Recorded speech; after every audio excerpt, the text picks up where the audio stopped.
참여 예수님. 여러분들 처음 뵙겠습니다.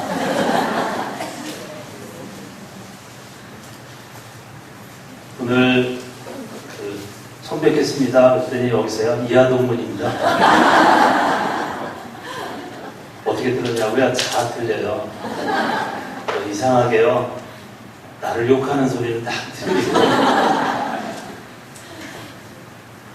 오늘 양의 탈에 대한 말씀을 하셨어요. 열왕기 상권에 보면은 엘리야 예언자가 양의 겉옷을 이렇게 입고 다녔습니다. 겉에는 가죽으로, 안에는 양털을 이렇게 만든 옷을. 그 다음부터 예언자나 목자들의 복장이 양의 옷을 입는 것으로 표현했어요. 그런데 겉으로는 양의 옷을 입었지만 그 속에는 개걸든 이리가 있는 것. 겉을 봐서는 모른다. 그 사람의 마음을 알아야 되는데 겉은 양의 옷을 입었지만 속에는 이리가 든 것이다. 어떻게 하느냐? 행동을 보고 안다. 그것이 오늘 복음의 주된 내용입니다. 오늘 이 양의 가죽과 속에 있는 마음 두 가지를 함께 생각해 보는 가운데 하나님께서 은혜 내려주시기 바랍니다. 네. 미시시피강의 악어는 온도에 따라서 새끼가 달라진다고 그럽니다. 온도가 높은 곳에 알을 낳으면 수컷이 나오고 온도가 낮은 곳에 알을 낳으면 암컷이 나온다고 그래요. 환경이나 나이에 따라 남성과 여성이 달라지는 물고기들도 있다고 그래요. 환경에 따라 이렇게 달라지는 거예요. 여러분들의 질문을 하나 하겠습니다. 올챙이가 알을 낳을 때 찬물에 나요? 더운 물에 나요? 네? 네, 올챙이는 알을 낳지 않습니다. 개구리가 알을 낳습니다. 여기서 이야기했어요. 네. 물불을 안 가립니다. 개구리. 그런데 이 악어는 찬물과 따뜻한 물에 따라서 암수가 결정이 되는 거예요. 참 웃기는 또 악어예요. 중국 전국시대에 고자라는 사람이 있었는데 이 사람은 환경에 따라서 어떤 사람은 선하게 악하게 이렇게 된다고 했어요. 사람은 본성적으로 착한 것도 아니고 본성적으로 악한 것도 아니고 그 사람은 환경에 따라 나타난다. 그렇게 얘기를 하기도 했습니다. 또 한비자라고 하는 사람은 이해관계에 따라서 사람의 본성이 선하거나 악하게 될 수 있다. 그랬어요. 이것들이 절대적인 것은 아니고 조금씩 다 맞기도 하고 틀리기도 하는 내용들입니다. 이스라엘의 아합 왕 때에 거짓 예언자인 바알 예언자가 400명이나 됐는데 이 바알 예언자는 왕한테는 아부하면서 가진 이렇게 아부를 떨고 또 다른 사람들한테는 백성들한테는 무지하게 하고 이중의 탈을 쓰고 있는 예언자들이 있었어요.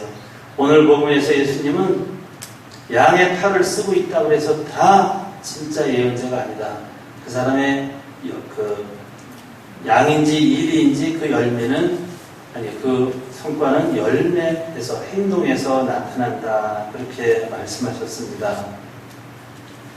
삶의 본질, 즉 하느님에 대하여 찾고 배우는 그것에 대해서 전하기보다는 편하고 재미있게 힘있는 것을 선호하는 사람은 온도에 따라 환경에 따라 이해관계에 따라 자기 본성이 변하기도 합니다.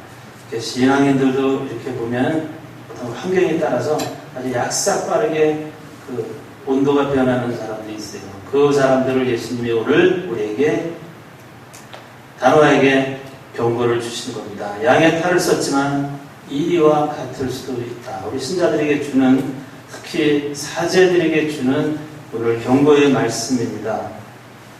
선과 악이 뒤바뀌는 거예요. 진실과 거짓이 뒤바뀌고 정직과 위선이 뒤바뀔 수 있다는 겁니다. 여러분들이 잘 아시는 아합 왕이 있었어요. 이스라엘에.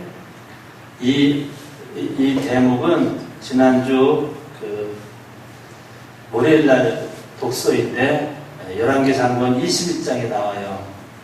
아합이라는 왕이 왕궁을 이렇게 넓히려고 그러는데 어떤 사람 땅이 하나 있었어요. 나봇이라는 사람이 땅을 가지고 있었어요. 그래서 나봇한테 찾아가서 왕궁을 넓히려고 하니까 네 땅을 비싸게 살 테니까 나한테 주라. 그러는데 나봇이 이런 조상으로부터 받은 뭐라고 해? 종종 땅? 네. 맞습니다. 종종 땅이기 때문에 남한테 종종 팔 수가 없다. 그래서 거부를 당했는데 밥도 안 먹고 집에 와서 누웠어요. 근데 그 왕비 이자벨인가 이 사람이 이자도 많이 받고 그래서 이자벨이라고 합니다. 이 사람이 아니 당신이 왕인데 뭘 그렇게 째째하게 그렇게 참 밤잠을 못 자고 그러냐. 내가 다 알아서 할 테니까 당신 가만히 있어라. 그리고 청년 2명과 다른 사람들 이렇게 모아놓고 그 사람이 나쁜 사람이더라고 거기에서 증언한 게 있어요. 말하자면 청문회를 열도록 한 거죠. 그리고 그 사람이 나쁜 사람이다. 그래서 그 사람을 죽이게 합니다.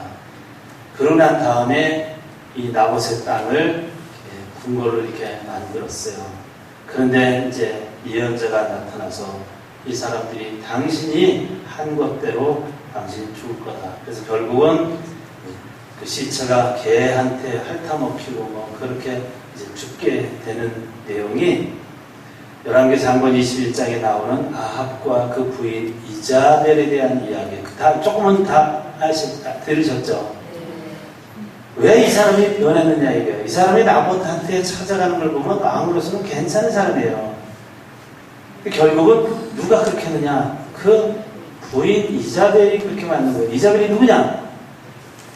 이방인을 섬기는 하느님을 섬기는 사람이 아니라 우상을 숭배하는 사람한테서 얼굴만 이쁘기 때문이겠는지 모르지만 하여간 그 사람을 자기 부인으로 데리고 오는 바람에 이 사람이 하나님으로부터 멀어지는 행동을 계속 하게 되는 겁니다. 사람이 환경이 바뀌면 사람도 바뀔 수도 있다는 거예요. 정말 양의 탈을 쓴 왕이었는데 나중에 이리의 모습으로 행동을 하게 된 겁니다. 그래서 결국은 그 말로는 네가 죽인 나봇처럼 너도 네 아내도 이자벨도 이제 죽게 됩니다. 그러고 이 여자가 참 문제예요. 어느 집에든지 여자가 정말 잘 들어와야 집안이 살기도 하고 죽기도 하고 그래요. 그거는 여자를 업신여기면서 말하는 것이 아니라 오히려 여자들을 더 존중해서 말하는 거예요. 그만큼 여자들이 역할이 그 가정에서 중요하다는 거예요. 내가 딸을 그렇게 키웠잖아요. 뭐 애지중지하고 막 해서 기죽지 않게 키웠잖아요. 이제는 기죽지 않은 며느리를 이제 보게 되는 거예요. 그는 때는 때대로 가는 겁니다. 이 세상에는 겉으로 보면은 정말 양의 탈을 썼지만 이리 같은 행동을 하는 사람들도 있고 그 이리 같은 행동을 하는 사람들은 처음에는 안 그랬는데 나중에 환경에 따라서 온도에 따라서 암수가 결정되는 것처럼 자기 성격도 처음에는 양이었지만 이리로 변할 수도 있다는 것을 예수님 오늘 복음에서 우리에게 경고하는 것입니다. 거짓 예언자들은 초대 교회에도 많이 있었습니다. 거짓 예언자들은 멀쩡합니다. 그들은 행동으로 나타나는데 하느님과 양들을 위해서 일하기보다는 자신을 위해 일했기 때문에 그 열매를 보면 알 수가 있다는 것입니다. 거짓 예언자들의 중요한 허물은 자기 중심적이에요. 사제도 마찬가지예요. 자기 중심적인 사제는 양의 탈을 썼지만 이리가 속에 있다는 겁니다. 회개를 해야 될 사제들이에요. 저도 마찬가지입니다. 제가 강론을 하는 것은 나는 이렇게 살았기 때문에 잘 살았기 때문에 강론을 하는 것이 아니라 저도 저에게 강론을 하는 겁니다. 아, 저 신부는 어쩌면 저렇게 내가 하는 잘못을 어떻게 저렇게 잘 알고 나한테 들으라고 저런 강론을 할까 할지 모르지만 그 내가 어떻게 알겠어요? 지가 그렇게 살았으니까 그걸 아는 거예요. 그래서 저도 어떤 때 강론하면서 내가 나 자신한테 강론하면서 내가 고쳐야 될 걸 많이 생각합니다. 그러면서 지입으로 해놓고 지입으로 그렇게 하진 않죠. 얼마 정도의 일을 잊어버리고 또다시 온도가 변하면서 또 생각이 변할 수도 있지만 늘 강론하고 그럴 순간에는 정말 그런 마음을 다짐을 합니다. 참 목자는 자신보다 양떼를 더 중요시 여깁니다. 이리는 제 욕심만 차리듯이 이리와 같은 욕심 많은 목자들도 현대에는 많이 있습니다. 책임감도 없고 진실한 사명감도 지니지 않으면서 사람들을 이끌어가려고 하는 사람을 예수님은 거짓 예언자, 거짓 사제들이라고 이야기하십니다. 우리 신앙인들도 세상의 눈으로 볼 때 세상을 이끌어갈 위치에 있는 사람들입니다. 신앙에 탈을 썼지만 이리의 마음 또 악마의 마음이 들 때가 우리 신자들한테도 있어요. 종교와 종교의식을 혼동해서는 안 됩니다. 종교의 행사, 즉 미사기도, 성서봉도, 교회의 재정 부담 등에는 열심히 하면서도 참 신앙이 못 되는 경우가 있습니다. 신부의 경우 본당 발전을 위해 일을 많이 하고 단체도 많이 만들고 성당도 짓고 외적으로 팽창하고 수완이 좋아서 사회적으로도 이름을 날릴 수 있지만 참된 신앙이 없다면 그는 종교인이지 신앙인은 아닙니다. 종교 지도자는 될지언정 신앙 지도자는 아닙니다. 양의 탈을 썼지만 그 마음은 양 같은 마음이 아니라 이리에 가까울 수도 있습니다. 특히 사제가 권위의식이 너무 강하면 겉으로는 양의 탈을 썼지만 그 속은 이리예요. 신자들을 따뜻하게 대하면 신자들이 버릇이 없다든지 뭐 신부가 좀 가벼워 보인다라고 이야기하는 신부들도 있긴 있지만 그건 다 자기의 변명입니다. 정말 양은 신자들을 따뜻하게 대해주고 그래요. 오늘 이 복음을 읽으면 저 자신이 많이 이렇게 뜨끔하게 할 때도 있어요. 오늘 어떤 분과 면담을 했는데 나랑 무슨 문제 때문에 뭐 아파트 어떤 의태 신부님 아파트 문제 때문에 이렇게 통화를 하는데 그분이 너무 말을 길게 해요. 그래서 중간에다 차를 세우고 1시간을 통화를 했는데 한 말 뒤오고 또 한 말 또 대하고 그분이 80인데 이해를 하면서도 난 빨리 가야지. 그거 계속 통화할 수가 없어서. 근데 나중에 이제 빨리빨리 그건 아까 얘기했으니까 끊으시고 그 다음에 또 다른 얘기 자꾸 그러니까 신부님이 화를 냈다라고 그러더라고요. 오늘 면담하면서 내가 사과는 드렸어요. 그렇지만 반은 낸 건 아니거든요. 그런데 이만큼 신부의 말은 중요하구나 하는 생각을 했죠. 그래서 그분한테 사과를 드리면서 반한 것은 아니고 그 상황에 대해서 내가 좀 이야기한 거다. 그리고 난 빨리 가야 되는데 똑같은 얘기를 계속 1시간을 통화를 했어요. 그리고 자가 잡은 아파트 하나 때문에 그래서 그걸 이렇게 들으면서 이런 생각이 있었어요. 권위의식을 갖지 말아야 되겠다. 그리고 사람의 말을 이렇게 중간에 끊을 때 상대편은 화를 낸다고 생각하는구나. 그래서 나는 빨리 가야 돼요. 근데 1시간을 그늘에다 차 세워놓고 이렇게 하는데 이야기를 했는데 그분이 80이 넘은 분이라 내 이야기는 내 이야기고 당신 생각만 나가는 거예요. 못 먹어도 고야. 신자들도 이 세상에서 예언자적인 삶을 살면서 세상 사람들한테 양의 모습을 보여주어야 합니다. 그런 의미에서 겉으로만 양의 옷을 입지 말고 마음까지 양을 닮아야 합니다. 미사 참여, 재정부담, 모든 의식에 잘 참여하지만 참 신앙이 없는 신자들도 있어요. 직책과 감투를 좋아하는 신자들도 있습니다. 성당의 굳은 일, 남의 굳은 일에는 다 잘 도와주면서 다른 이와 잘 부딪히고 못 참고 자기 본의적인 사람이 있는데 그들은 대개 자기를 나타내기 위해 봉사하기 때문입니다.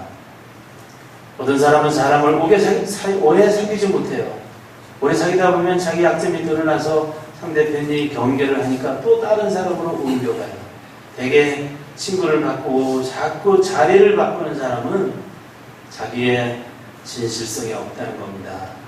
양의 모습을 했지만 속이 일이라는 것이 나타나니까 자꾸 친구를 바꾸는 거예요. 우리 동창 친구도 내가 자신은 비난하고 뭐 평가하는 건 아니지만 우리 어떤 동창 친구는 참 친절해요. 신자들한테. 한 본당에 갔을 때 1, 2년은 참 친절해요. 다 빼주니까 자기 거를. 다 빼줄 것이 없으니까 이제는 그게 드러나는 거예요. 자기 모습이. 그러면 신자들과 좀 멀어지기도 하고 약간 소원한 상태도 가기도 하고 그래서 그런 것에 대해서 동창 모임 때 이야기한 적도 있습니다. 언젠가 하면 내가 자꾸 길어지지만 동창 모임을 하면 우리는 동창이 많아요. 인천에 4명, 수원에 5명, 대전에 4명, 전주에 1명, 원주에 1명, 춘천에 1명, 대구에 2명, 부산에 2명. 동창 모임에 가면은 우리 오래간만에 1박 2일 하니까 저녁에 같이 식사하고 또 술도 한잔하고 오래간만에 이제 대화를 하고 그러면 수원교구 신부들은 얘들은 꼭 우리도 다 같이 성무일도를 하자는 거예요. 내가 좀 죄받을 일이지만 야 성무일도 가서 밥 먹여주냐?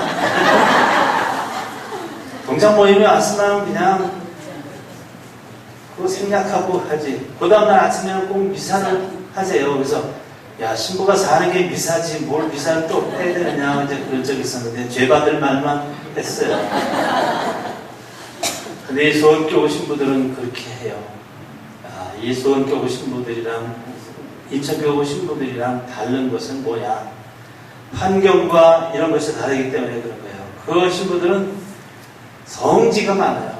다 성지 이런 데서 어렸을 때부터 성직자의 꿈을 안고 신부가 된 사람들이에요. 근데 저는 초등학교 6학년 때 매년 구슬했어요. 구슬하다가 나는 옛날에 굿하면 좋아했죠. 왜냐면 굿이나고 떡이나고 먹으니까. 굿이나고 떡이나고 어떤 목사님 어떻게 하다가 이렇게 출세해서 신부가 됐으니까 이게 근본이 없어요. 그래서 수원교구 신부들을 보면서 나는 그렇게 농담을 했지만 참 그 신부들을 존경하고 같은 동창이지만 어떻게 저렇게 사는지 부럽기도 하는데 원인이 뭐냐? 그 신부들의 환경이에요. 성지가 많아요.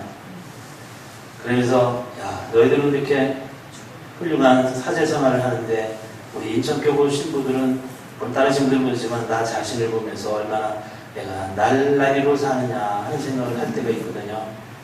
근데 뭐 신부, 이쪽에 오신 분이 제가 날라리인데 뭐 신자들은 날파리겠지.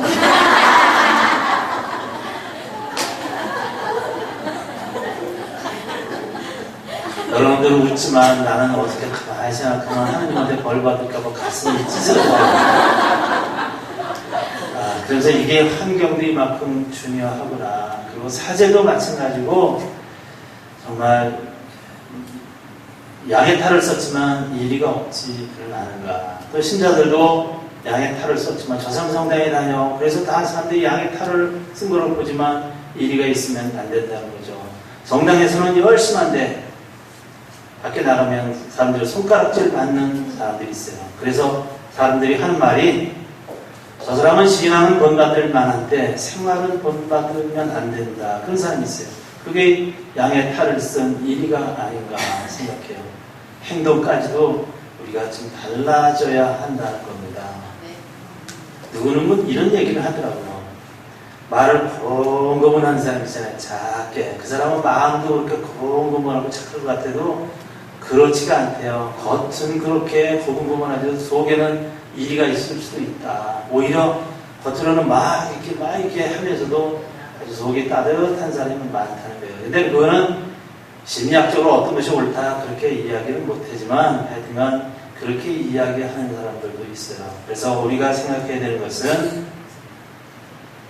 우리의 모든 신앙이라든지 또 우리가 양의 탈을 썼지만 이리가 있는지 없는지는 그 사람의 열매로 나타나는 것이다. 그래서 예수님이 우리에게 양의 탈을 썼지만 이리의 모습으로 가면 안 된다 하는 것을 우리에게 단호하게 경고해 주고 있습니다. 그 말씀 기억하면서 잠깐 묵상하시겠습니다. 고맙습니다.